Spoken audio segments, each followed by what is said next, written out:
As you may or may not expect, my name is Day9. And I'm Husky. And this is the GeForce SC2 Pro-Am presented by none other than NVIDIA. I love NVIDIA. They are awesome. Esports is also awesome. Sean, what do you think about esports? Is it a pretty cool guy? Esports is something I do every now and again. Esports and I like to go out and get coffee, and we stay up all night together, and when I wake up, I want more coffee because I'm addicted, Husky. Addicted to esports, addicted to coffee. That is the nerd life.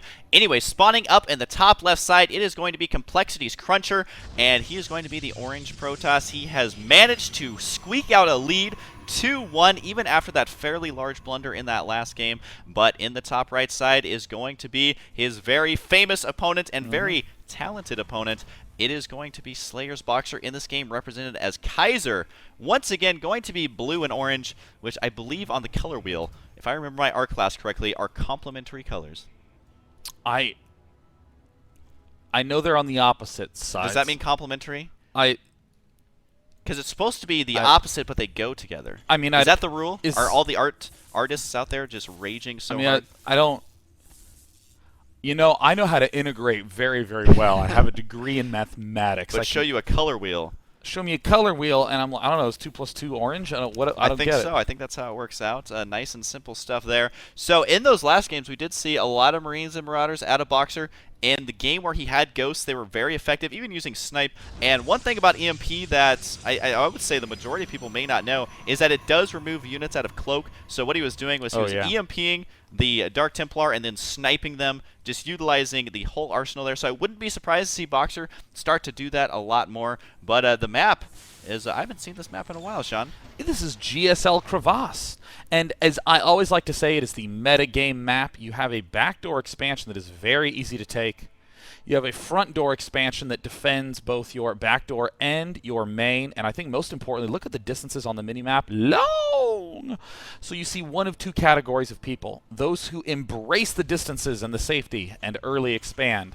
And those who assume their opponent will embrace the safety. And they do something hyper risky. This is where you see a lot of 4 gates. You see a lot of Terrans go for a 6 racks Marine push to try to break down an early expanding Protoss's front door. All sorts of funny funness. But right now, Cruncher, not deciding to go for a super early expansion, is instead going to be going for the pretty standard. He has his Cybernetics core down. His gateway's already done. Don't see a Zealot, I believe, produced out of that gateway quite yet. So he is taking a little bit of an economic kind of edge here. He's not forcing out that Zealot right away. May instead, no, he is going to go for his Nexus here. Looks like he just wants to start his Warp Gate a little bit earlier than if he was to get that Nexus out first. And I can't say I blame him because Warp Gates are pretty good if you're a Protoss player. I would highly recommend getting that research. Interestingly, when I first bought the game, I said, well, this is so dumb. I don't want Warp Gates. I want to have normal gateways that I can macro from a keyboard. And I would actually opt not to research Warp Gate. And then I realized that winning was fun. Yeah. Yeah, people say that you should play for fun, but if you lose every single game, you know, I feel for you. So if you are a Protoss player out there, I'm going to give you a tip. Get Warp Gates immediately. They are amazing. Probably, I would say, the most useful 50-50 upgrade in the game. Something we discuss all the time on the Day9 Daily, where we learn to be a better gamer. Husky, you should start a competing show. It would be so great. What would my catchphrase be? Like, be a better lamer or something? Because I'm pretty good at that one. Now, this watchtower that he has secured is the vital watchtower because that is going to connect the 2 bases. You can see exactly what is headed your way, especially up that ramp. So it's going to be tough for Boxer to move out without it being spotted. May just send 1 Marine out there. Looks like he's scouting around. Maybe he's wondering if Cruncher is up to something. And Cruncher is up to something as he does have 4 gateways now. Now, is he going to put on pressure here, you think, Sean? You know, he might just be doing this as kind of a reasonable amount of structures to get. Oh, no, Cruncher. I just need to heal my shield. You're dead. Losing that again. Now, that's actually really uncommon for Stalkers to go down like that. We've seen it both times with Cruncher as he's trying to be active with those just to see exactly what's going on. But when you take a risk like that, it can slap you in the face. And getting slapped in the face is bad in real life and StarCraft too.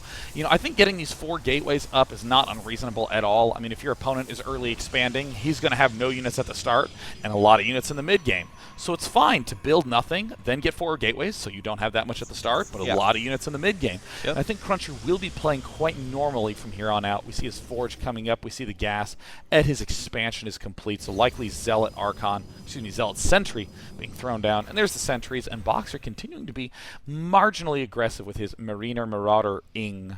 Yeah, and the thing with this is that a Terran player most likely isn't going to lose that little ball of units unless he finds himself getting force fielded. Really, the Protoss army is going to have a hard time just crushing that in a a sweeping action like maybe some Marauders versus Stalkers. So I think it's really smart for Boxer. He's not being too aggressive because he can end up losing that if he moves out, but just kind of scouting around the map, seeing exactly what's going on, which is going to allow him to start getting additional barracks going down right now. It does look like a little bit of tech on the way for Cruncher. He started working on that +1 armor. Always a very common upgrade in PvT, but he's also adding on a Twilight Council and a robotics. Do you think he's going to be going for just observers out of this robotics? Yeah, this is something that we've seen Cruncher do a lot of times before. We'll just get the robotics facility just to get the observers up. And I mean, to be honest, you don't really need to make that big of an investment to find out what he's doing. All you have to do is kind of tease out some of his units, and if you immediately see medevacs, you know that there are going to be no Banshees coming. Technically, he can do some cloaked ghost pushing, but in this part of the game, it's just quite uncommon. This, though, I do like. I do like Blink plus Stalkers. That's a great way to, have a good synergy. That's the word. I was going to say Blink without Stalkers. That's not a good synergy. Blink Stalkers with Observers is a really, really nice synergy because you can do a lot of drop blocking. Yeah. And we saw him in the last game. Didn't have Blink, so he wasn't able to, while he did end up winning that game, I mean, having Blink would have definitely helped him out a lot. And then when he was able to snipe those medevacs, that's exactly when the game started to swing into very heavily his favor. And look at this from Cruncher Sean. This probe is a far away from home. He decides, I'm just going to make a new home. Oh my god. That's actually quite funny, huh? Yes, that probe indeed has a nexus up at the bottom right, and will Boxer be able to deal with it accordingly? Again, Boxer's going for sort of the macro Terran style. He's getting a very fast +1 and transitioning immediately into the 1-2 upgrades. We do see Cruncher, on the other hand, not only getting +2 armor, but also going for this nexus, and I think that this is a quite smart play. Blink plus, well, looks like he got spotted, so whoopsie daisies. Yeah, this is one of those things that we always say, why don't players just send out one unit and scout the entire map? And, well, it really paid off for Boxer here. This one Marine is just locking down an annoying amount of stuff. He's even going to get that probe. We'll be able to get that pylon as well. And also a drop in the main base. This is going to be the expansion inside the main. Is going to be able to kill off these probes. He's going to try to run out of here. A misclick there, I think. But no, he decides, hey, I can continue engaging this. Just needs to make sure to save that. Does look at the blink over there, but did Boxer bait that? I almost feel like he did. And it looks like Cruncher will eventually clean this up. Looks like Cruncher in a lot of pain, but manages to eliminate it. My gosh, if we go to the units lost tab, we see a lot was lost right there for Cruncher. Yeah. I think that was a beautiful micro decision by Boxer to sort of bait that blink forward. The Observer now popping out, +2 armor now popping out. A lot of additional gas coming in, and this would be a sign to me that our friend Cruncher really wants to begin getting that Archon set up. I mean, that is so strong. And Boxer having the eyes of an eagle or setting the effects to ultra, one of the two. You can see cloaked units really easy that way. That is absolutely true. Scan and plant. And this third base now going to be done for Boxer. He's going to be landing it down here. The one for Cruncher is also completed. He's working on Zealot Charge. +2 armor is going to be on the way. And the supplies are currently 88 to that 110. Boxer transferring over a lot of his SCVs right now, but his medevac count is just phenomenal. He's going to be able to keep this army up for a very long time, and on top of that, he kept those 2 original medevacs alive. A lot of times those dropping medevacs will get taken out, but it's amazing how much more damage you can do with an army that just does not die. It does make them a lot better there. The Observer sees exactly what's going on, but you got to remember, Boxer, since he has so many medevacs, needs to make sure to get a lot of ground units as well. He's doing just that, working on it, but it does look like Cruncher going to be going for the Templar Archives here, and working on, once again, a lot of tech units. I really, really like a Zealot Archon mixer, especially against Boxer's composition. I mean, can just be so ridiculously cost-effective. But look at this, abusing the fact that this backdoor expansion is very, very close. I mean, occasionally you'll see players sort of half-ass the drops, but Boxer, goodness no, any units that he has not in medevacs? Of course not. Now he's doing the drop, and even though we do see a lot of Blink Stalkers for Cruncher Storm incoming, there is nothing he can do about this. Look at how fast that Nexus falls. That is almost beautiful if you're a Terran player, and will give you nightmares if you play Protoss. So many nightmares that I've woken up from in this exact situation. Now, I do like the feedback on the medevacs. That does do a lot of damage, but Boxer still gonna be able to, I mean, do a lot of damage to this army because, simply put, it's mostly Stalkers versus mostly Marauders. But I think that this will eventually get cleaned up. But again, Boxer's whittled this down quite heavily. It's 85 supply to 128. So even if he kills this off, I mean, all he has left is Stalkers and 1 Archon. This is very true. I mean, the unit count is just looking increasingly grim for Cruncher. What he does have, though, is this nice chrono-boosting Forge, getting himself out a lot of units. And I think Cruncher's correct to take a little bit of a risk getting an early 4th base. We see a lot of units at the front. It looks like there's some SCVs that have been rallied into the mix. But the number of barracks in Boxer's base is bombastic. Bombastic! That's the exact word I was going to use, Sean. I was aware of my alliteration.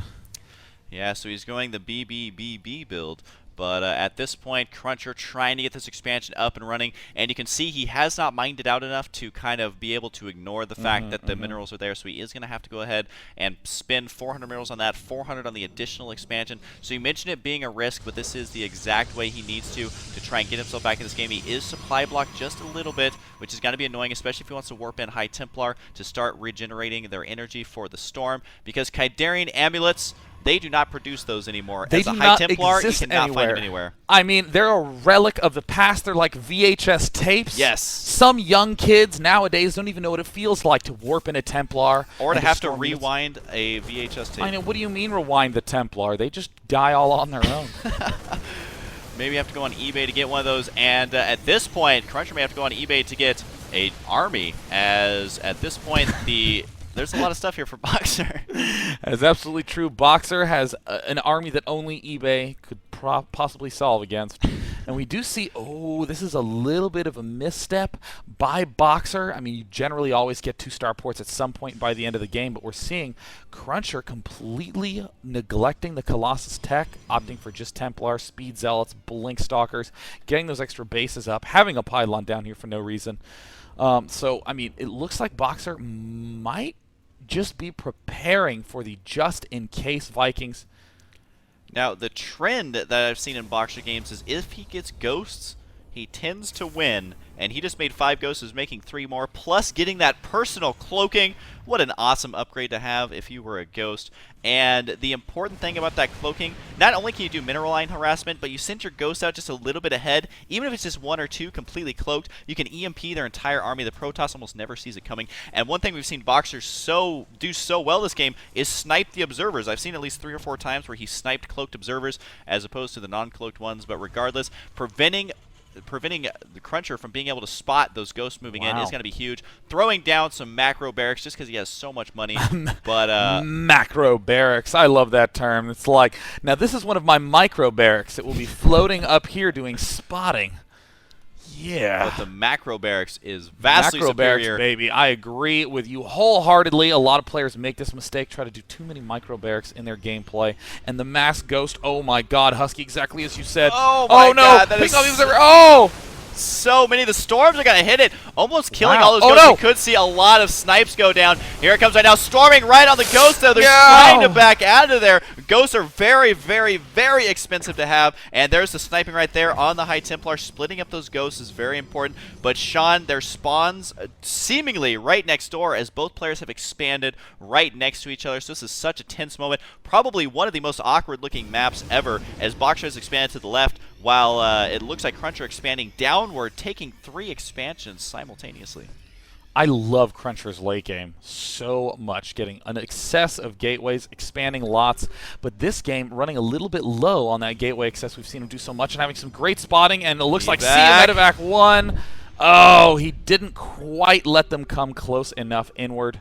I think that's a very common mistake. You're almost too good at spotting when you're Cruncher. And oh no, some probes betraying their mining operation. And another one, still long distance mining, says that this path is perfectly safe for probes. And yeah, we're going to be maxed out here for both players fairly soon. But the fact of the matter is that Cruncher does not have Colossus 3-2 attack upgrades for Boxer, while Cruncher himself is sitting at 2-2. So not a huge disadvantage, but when you're getting EMP'd, it can quickly add up against you. But right now, he's going to triple Colossus. This is something I love doing, Sean. just because if you hit them with 3 Colossus and they don't see it coming, there's no Vikings there to deal with it. That's such a great point. I mean, the problem, though, is that this push is becoming increasingly close to the front door. Cruncher's got to begin morphing those to Archons. He does have a couple more Templar here. He's trying to keep the army at the backside. But it looks like here comes the big engagement, and will he be able to land those down? Oh, they're starting to run forward, and oh, he hits all of them! And now it is the gigantic army of Slayer's Boxer against the non-existent one of Cruncher. Cruncher does the fast warping with a lot of speed zealots, and these Colossi are going to be pivotal, but the range is only halfway done. Boxer with the perfect timing, 11 Marauders, 4 Marines in production.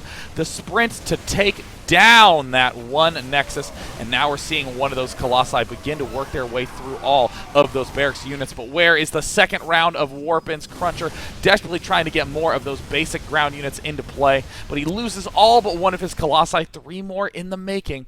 But I don't know if Cruncher's going to be able to get there in time. This is going to be an incredible defense task by Cruncher. Here comes the reinforcements right now. 186 supply to 137. Sean, you mentioned the timing from Boxer. It literally was the perfect time. It was seconds before the Colossus got here, so he was able to kill that ground army. And then once the Colossus spawned, able to just swing around and kill those, which is exactly what we're seeing. A couple Archons have been morphed in, but I mean, this is a dire situation as Boxer is now using all of those barracks that he has placed in the center of the map just to reinforce this. Look at the amount of reinforcements just streaming in here. 9 Marauders being produced at a time, plus 3 armor, nearly completed. And we like to say, or at least I do, that StarCraft is a game of seconds, and that is exactly what we saw here. Now the Vikings swinging in to kill the Colossus. Cruncher says, I have no way of killing those, and is going to lose